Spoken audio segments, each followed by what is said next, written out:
मुमताज भाई, अभी आपने जो राहत साहब का शेर कहा था कि लगेगी आग तो आएंगे घर कई जद में। यहाँ पे सिर्फ हमारा मकान थोड़ी है, सभी का खून है शामिल यहाँ की मिट्टी में।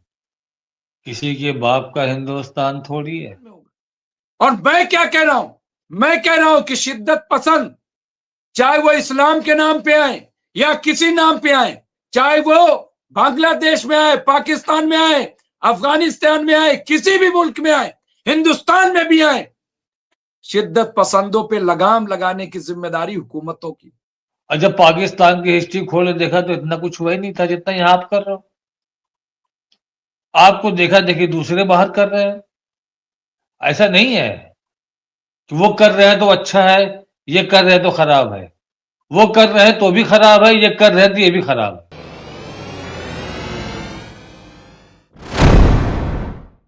गुफ्तगू का आगाज करूंगा। मैं लाइव लेकर के आ रहा हूं राशिद रिजवी साहब को, और मेहमान हमारे साथ जुड़ेंगे।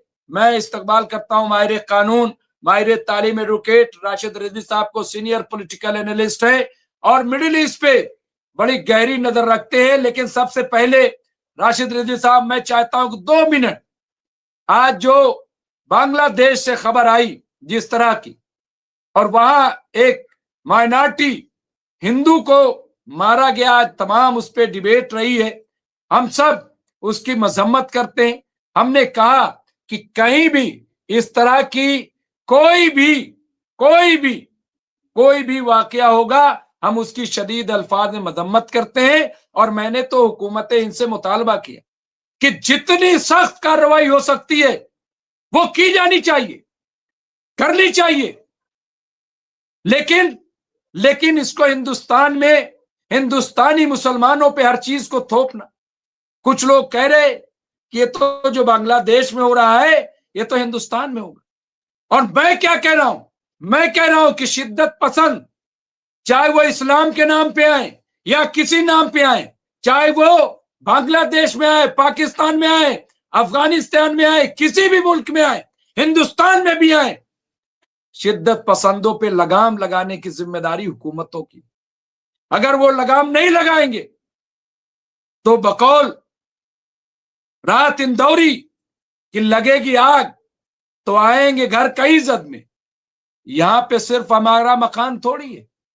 इसलिए किसी भी शक्ल में शिद्दत पसंदी आए राशिद रिजवी साहब, उसको वहीं रोकना चाहिए। हम इसकी हिमायत करते हैं।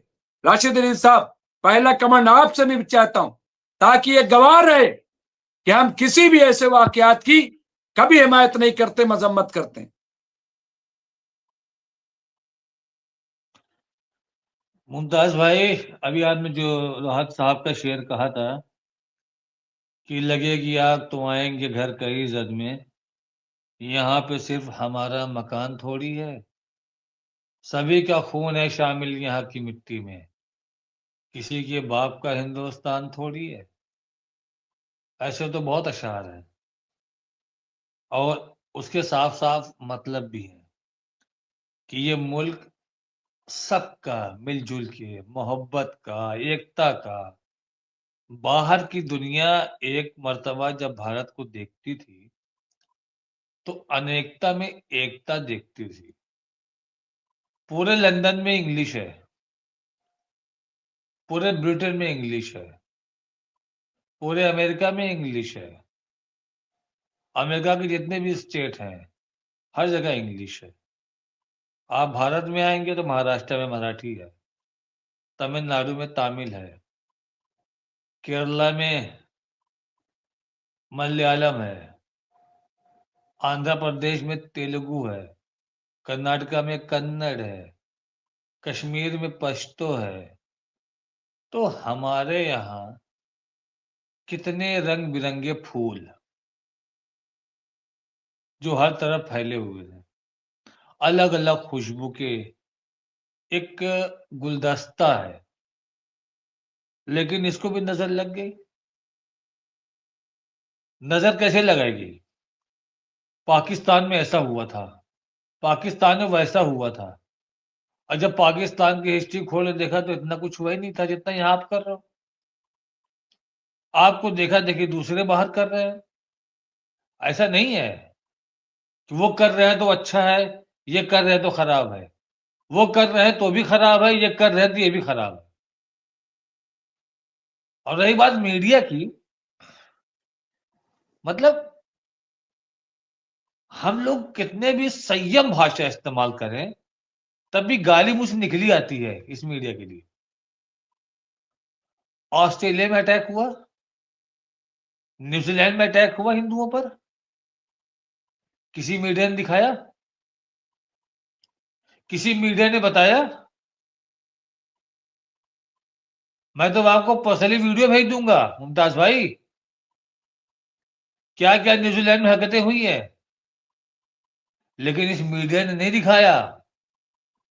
बांग्लादेश का मैटर हुआ या पाकिस्तान में होगा, उसको फौरन उठाया जाएगा, क्योंकि उनको एक एंगल सेलेक्ट करना है। उनको एक एंगल सेलेक्ट करना है कि हमको इसी एंगल पे बात करना है। लग रहा है कि आग कुछ धीमी हो गई है, इसमें और तेल डालना है ताकि शोले भड़कते रहें और देश जलता रहे। आज स्कूल के बच्चों बच्चों में नफरत हो गई है। ये कौन भर रहा है? Media, social media. सरकार क्या कर रही है? सरकार का मौन रहना उनकी मौन सहमति होती है। वरना जैसे जैसे चैनलों पर जितनी गंदी गंदी चीजें आती हैं, अब ऐसा नहीं दो तरफा आती है मुमताज भाई, दो तरफा आती है। सीमा ने किया अब्दुल के साथ विवाह, निकाह, देखते रह गए सनातनी, ये हेडिंग चल रही है सोशल मीडिया पे। राबिया ने किया संतोष के साथ 7 फेरे, देखते रह गए मुल्ले। ये तो भड़काने वाली चीजें है ना। सरकार की जिम्मेदारी है कि ऐसे लोगों के खिलाफ एक्शन ले, फौरन इनको जेल में डाले। कम से कम ऐसा कानून हो कि सोशल मीडिया पे जो भी जहर फैलाएगा, जो भी जातिवादी बातें पैदा करेगा, उसको 6 महीने तक कोई बेल नहीं, ये कानून आना चाहिए। एक बार वो बंदा 6 महीने जेल लेके आ जाएगा, मैं वो गारंटी से बोलता हूं कि वो पीठ पीछे भी बात नहीं करेगा ये सब। लेकिन सरकार खामोश है। तो बांग्लादेश में बहुत कुछ हो रहा है, खाली एक अल्पसंख्यक को मारा, वो न्यूज चैनल की डिबेट हो गई। अरे वहां पर उपद्रव हुए हैं कितने, वहां की पुलिस की गोली से कितने वहीं के लोकल सिविलियन मरे हैं, मुस्लिम मरे हैं। लेकिन मुद्दा क्या है? अल्पसंख्यक मारा। नेपाल में भारतीय मीडिया वालों को दौड़ा दौड़ा के मारा है। मैं आपको भेजूंगी वीडियो, आप चला दीजिएगा। मैं चैनल का नाम नहीं लेना चाहता यहां पर।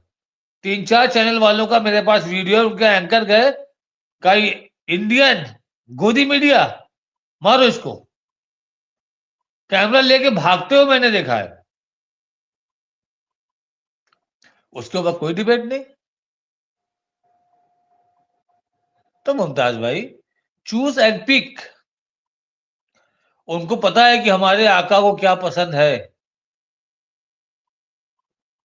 अपने आकाओं को खुश करने के लिए ये हंसते खेलते गुलदस्ते को ये लोग तबाह कर रहे हैं। और बहुत से बुद्धिजीवी लोग हैं, बहुत से बुद्धिजीवी लोग हैं जिनकी वजह से आज बचा हुआ है, बहुत कुछ बचा हुआ है, सुलझे हुए लोग हैं। और मैं आपको कह रहा हूं कि ये जो सोशल मीडिया पे आईटी सेल वाले सब जो कर रहे हैं ना, अगर सरकार की सहमति नहीं होती तो कोई इस तरफ देखता भी नहीं। जब हमारे बड़े बड़े लीडर जहरीली बातें करते हैं, तो ये छोटे मोटे कार्यकर्ताओं की क्या औकात है? जब आप कभी आप देखिए कि जब एक अब जानवर का नाम ही गंदा है, डॉग बोलते हैं हम, ठीक है, उसका लेडी वर्जन आप ले लिए।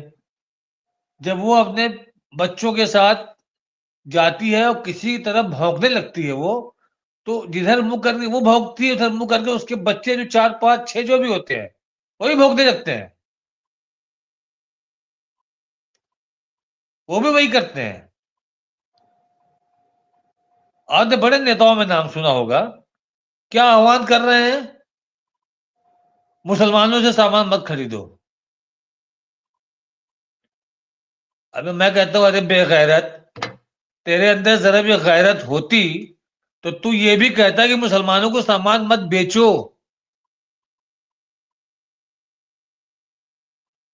ये खरीदने वाले कौन सा शगुफा है? तो मुमताज भाई, बांग्लादेश बहुत दूध का धुला नहीं है, वहां भी भ्रष्टाचार चरम सीमा पे है। लेकिन जितना बांग्लादेश के बारे में हमारे यहाँ की मीडिया दिखाती है ना, या सोशल मीडिया पर झूठ फैलाया जाता है, इतना कुछ है नहीं वहां। हम मानते हैं कि जहां-जहां भी पूरे लेकिन लेकिन दुनिया लेकिन में मैं यहीं से इसको टर्न करूंगा। बिल्कुल सही कह रहे हैं, लेकिन हम कह रहे हैं कि चलिए जो भी है, लेकिन अगर ये खबर है तो कहने का मतलब ये है कि भाई हिंदुस्तान का मुसलमान, हिंदुस्तानी शहरी, ये सब भाई हम क्या कर सकते हैं? हम सिवाय ये कि हुकूमत से कहें कि वो जितनी सख्त कार्रवाई हो सके वो करे।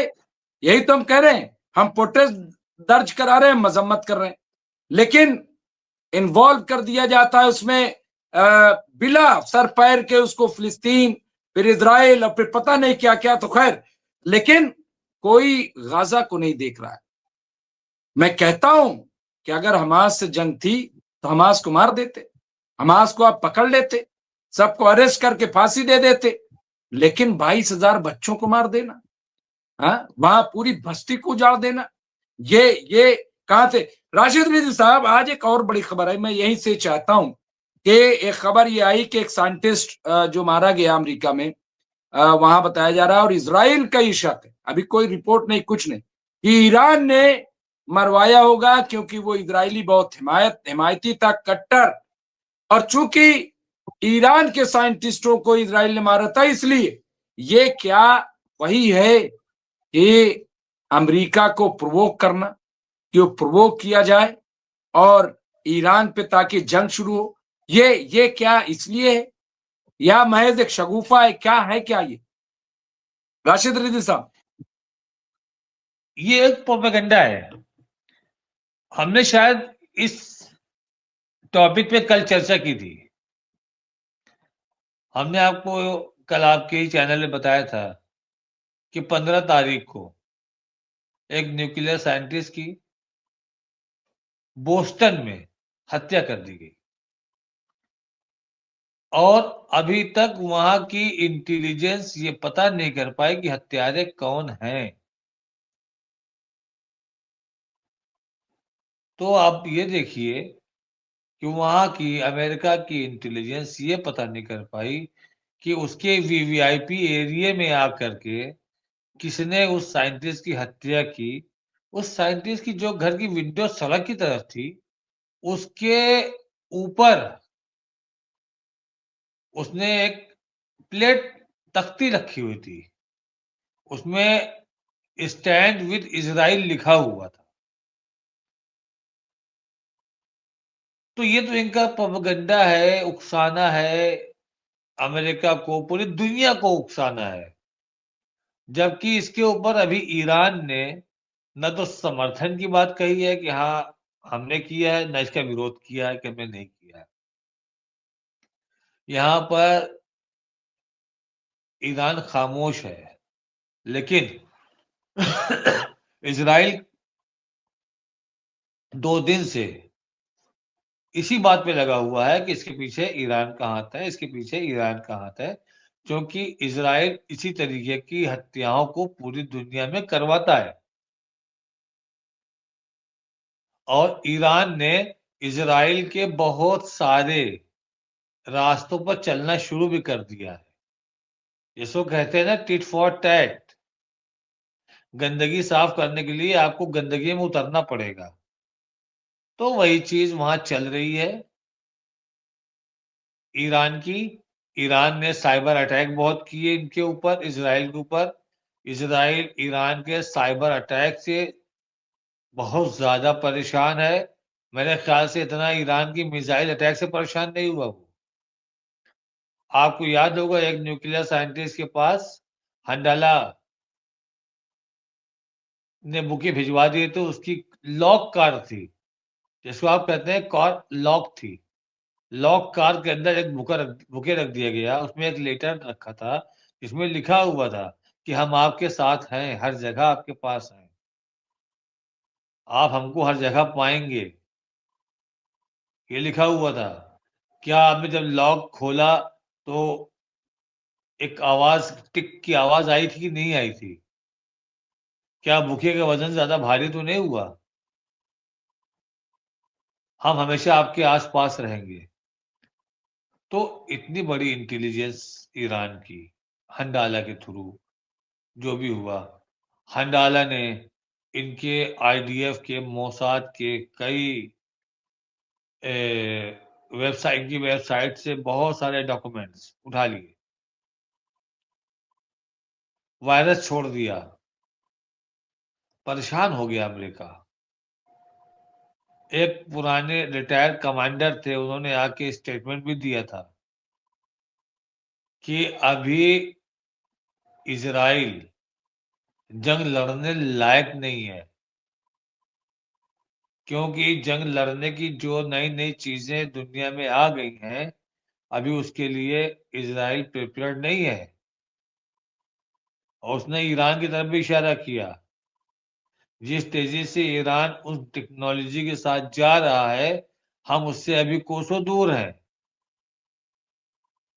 तो आर्मी का ऑफिसर चाहे हमारे देश का हो, चाहे किसी बाहर देश का हो, वो जब तक ऑन ड्यूटी रहता है, वो इस तरह की बातें नहीं कर सकता। लेकिन जब वो रिटायर हो जाता है, तो इस तरह की बातें करता है। और रिटायर आर्मी के लोगों ने पूरी दुनिया में बहुत से राज़ खोले हैं, कि उनके टाइम पे क्या-क्या हुआ था। तो मुमताज़ भाई, इज़राइल का प्रोपेगेंडा पैदा करना, अमेरिका से पूरी तरीके से समर्थन लेना और किसी एक मतलब कोई एक इंसान की मौत नहीं है ये। ये आप ये समझिए कि एक एक यहूदी चुन-चुन के ये लोगों ने सँभाल के रखे हैं, जो इनको बहुत आगे ले जाने में मेहनत कर रहे हैं। उनकी ये फुल प्रोटेक्शन देते हैं उनको, लेकिन उसके बाद भी उनकी हत्या हो गई। ख़ैर, हत्या चाहे ईरानी वैज्ञानिक की हो, चाहे अमेरिकन वैज्ञानिक की हो, चाहे वो यहूदी हों, चाहे मुसलमान हों, चाहे ईसाई हों, मैं तो इन सब चीज़ों के हमेशा खिलाफ रहा हूँ। लेकिन इस दुनिया में सत्ता की हनक, सत्ता की हवस इतनी ज़्यादा लोगों में है कि 1, 2, 4 छोड़िए, यहाँ पर गाज़ा में तो हज़ारों मर गए। 1, 2, 4 नहीं मुमताज़ भाई, हज़ारों मर गए। क्या असर हुआ? इजिप्ट ने डील कर लिया गैस की और बाद में कह दिया कि बिज़नेस सफाई दिया कि बिज़नेस अलग है और गाज़ा का मुद्दा अलग है। अरे क्या अलग है? आप सामने वाले को पैसा दो, तो वो हथियार खरीदेगा और मारेगा। जैसे बाबा रामदेव कहते हैं कि रूह अफ़ज़ा खरीदोगे, वो पैसा देश के खिलाफ आतंकवाद में इस्तेमाल में आता है। अपने शरबत को बेचने के लिए ही तो बोल रहे हैं बाबा रामदेव कि रूह अफ़ज़ा मत पियो, हमारा पियो। जिनके 80% प्रोडक्ट फेल हो गए हैं, जिनके मैक्सिमम प्रोडक्ट यूरोप जाते हैं, वहाँ से वापस बैन कर दिए जाते हैं। क्वालिटी की कमी, सेहत के लिए हानिकारक। वो सिर्फ़ अपनी चीज़ को बेचने के लिए इस तरह का प्रोपेगेंडा, लेकिन यहाँ पर तो वास्तविकता दिख रही सामने। इज़राइल पैसा लेके क्या करेगा? जर्मनी ने भी उससे आयरन डोम खरीदा है। उसके मिसाइल आयरन डोम के खरीदे जर्मनी ने। अभी 2 दिन पहले उसके साथ बिजनेस डील की है। अब आप देखिए जिस तरह सऊदी अरब, कतर, ईरान, ये सारे मुल्क अपनी-अपनी एक टीम बना रहे हैं, एकदम उसी पैटर्न पर। साइप्रस और शायद इटली, समथिंग कोई एक मुल्क है, इज़राइल उसके साथ मिलकर के टीम बना रहा है। और कहा है कि हम लोग सुरक्षा मसौदे पर एक साथ चलेंगे। सॉरी, इटली नहीं, ग्रीस। ग्रीस, साइप्रस और इज़राइल, इन तीनों की मीटिंग हुई और ये एक रक्षा कवच बना रहे हैं अपना। मतलब आप ये समझिए कि किस हद तक कमज़ोर हो गया है इज़राइल। साइप्रस कितना बड़ा है? छोटा-सा है। आधा टर्की कब्ज़े में है, आधा इनके कब्ज़े में है। Cyprus independent. ग्रीस एक ऐसा मुल्क है जो खुद अपने आप में दिवालिया है। अभी 2012 वगैरह में ऐसा लग रहा था कि उसको कई पार्ट में बांट करके अलग-अलग देशों में, बॉर्डर वाले देशों में मिला लिया जाए, क्योंकि उसके पास कुछ है ही नहीं। यूरोपीय यूनियन ने हाथ खड़े कर दिए थे कि भैया मैं तुमको कितनी फंडिंग करूंगा, लेकिन फाइनली एक बार फिर उनको फंडिंग करनी पड़ी। ग्रीस अभी धीरे-धीरे आगे बढ़ रहा है, अपने उस मुसीबत से निकल नहीं पाया है। तो आप ये देखिए कि ये एक मनोवैज्ञानिक दबाव है, जो आधा साइप्रस पर इटली का रूल, टर्की का रूल है और आधा साइप्रस इंडिपेंडेंट है। वहां साइप्रस की सरकार है, लेकिन दोनों तरफ के लोग एक दूसरे की हद में आते ही आते रहते हैं, उसकी कोई पाबंदी नहीं है। और ग्रीस, छोटा सा देश, ये क्या प्रोटेक्ट करेंगे इजराइल को? लेकिन एक मनोवैज्ञानिक दबाव, एक जियो पॉलिटिक्स, ये टर्की को चिढ़ाने के लिए है, साइप्रस को साथ लेना। हमारे यहाँ भी इस तरह की पॉलिटिक्स चलती रहती है।